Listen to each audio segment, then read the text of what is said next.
Les gars, on a publié notre 100e vidéo au bout de 30 jours. Quels ont été les points forts de cette aventure-là? Quels ont été les points les plus essentiels à retenir par rapport à cela? Je vous partage dans cette vidéo mon expérience en fait et tout ce qui a changé au cours de cette aventure de partage de 30 vidéos, donc de 100 vidéos plutôt, en 30 jours. Du coup, ce défi-là, c'est pas en fait un défi. Pourquoi est-ce que je me suis lancé dans la production de vidéos quotidiennes? Ça va être essentiellement pour répondre à ce besoin-là de m'adapter à parler face caméra, à améliorer ma manière de parler, mon style, à me trouver déjà même un style propre à moi pour faire des vidéos qui captent l'attention, qui retiennent les gens et qui fait découvrir en fait ma personnalité, mon personnage au public, à la communauté que je suis en train de construire. Donc, on a fait 100 vidéos et déjà la première des choses à retenir, c'est que ma manière de parler devant la caméra a changé au cours de ces 100 vidéos-là. Si tu vas un peu plus en arrière, tu vas te rendre compte qu'il y a quelques semaines encore, j'avais du mal à tenir le regard face à la caméra. Je n'arrivais pas en fait à être focus, à regarder l'objectif droit dans les yeux, comme je suis en train de le faire là actuellement. Donc, j'avais ce tic là, je tournais un peu le regard à gauche, un peu le regard à droite, et là maintenant ça s'est amélioré. Je suis en fait là, je te regarde droit dans les yeux, et tu me regardes droit dans les yeux, on se ziote, tu vois un peu, non? Donc, ça a changé, ça s'est amélioré. Ma manière de parler même, ça a changé également. Tu vois, là, je suis beaucoup plus à l'aise quand je prends en fait la parole, que j'ai envie de débattre d'un sujet que je ne maîtrise même pas. Il me suffit de faire des recherches en fait pour que ça vienne tout naturellement. Et je me suis rendu compte également que il y a ce paramètre-là qu'on oublie souvent. On a tendance à croire qu'il faut partager des vidéos qui font au minimum 10 minutes, 8 minutes, comme on peut le voir sur la plupart des chaînes YouTube là, de nos mentors. Alors que c'est pas en fait ça. Publie des vidéos régulièrement, oui, mais publie des vidéos qui ont du sens. Si la vidéo, tu fais une vidéo de 2 minutes, de 3 minutes, même voire de 1 minute qui a du sens, ça va beaucoup plus intéresser ton audience qu'une vidéo de 8 minutes dans laquelle tu ne parles que de trucs abstraits. Donc ça aussi, ça a également changé. Je me fais entièrement confiance maintenant face à la caméra, même s'il y a encore quelques petits trucs là que je dois améliorer. Mais ça s'est amélioré. Ma manière de dégager, de sortir les sons de ma bouche a également changé. Tu vois, là maintenant ce qui se passe, c'est que pleine confiance en soi et on est en train de taper fort dans le mur.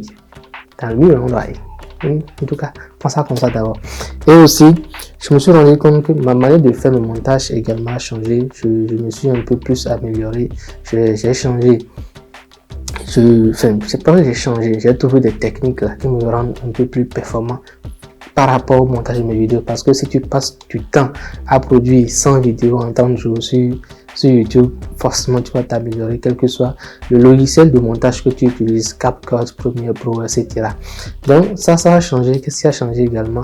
Ma manière de faire mes référencements sur mes vidéos, de choisir mes titres, de choisir le sujet dont je veux parler, en gros, de choisir les tags, etc.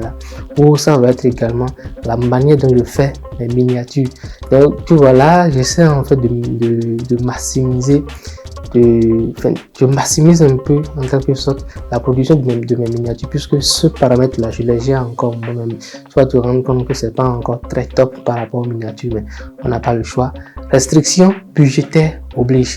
Donc voilà un peu tout ce qui a changé au cours de cette aventure de 30 vidéos là. Et je peux te garantir que toi aussi tu peux le faire. J'ai tendance à le dire souvent.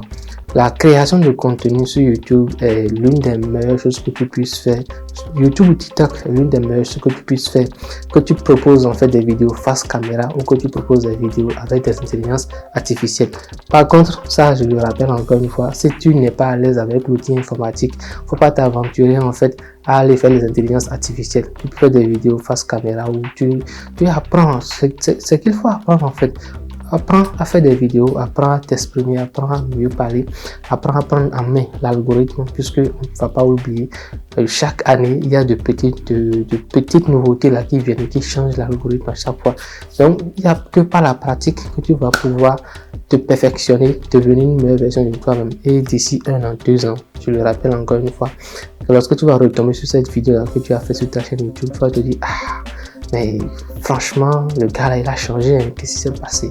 Or, il y a d'autres personnes qui vont tomber sur ta vidéo, si ce n'était même pas tombé sur les premières vidéos que tu as fait, et qui vont trouver en fait ton style différent, ta manière de faire les choses différentes. Donc, voilà, bro. Voilà tout ce qui a changé au bout de 100 vidéos produites. Et on va garder le cap là, on va garder cette manière de produire nos vidéos, de toujours continuer à proposer des trucs qui captent, qui intéressent les gens. Donc, voilà, tu as juste à t'abonner à la chaîne déjà si tu aimes ma personnalité, mon style de faire des vidéos, et à activer toutes les cloches de notification pour ne rien manquer de mes prochaines vidéos qui vont venir. Et si toi aussi tu doutes encore, tu as encore ce petit doute là, lorsque tu fais tu fais tes vidéos, je te dirais tout simplement de me dire en commentaire les raisons pour lesquelles tu doutes et de ce dont tu as réellement peur. On va en débattre dans les commentaires et tu verras que cette peur là, c'est juste une peur passagère, c'est normal en fait. Donc, nous on va se dire à la prochaine pour une toute nouvelle vidéo.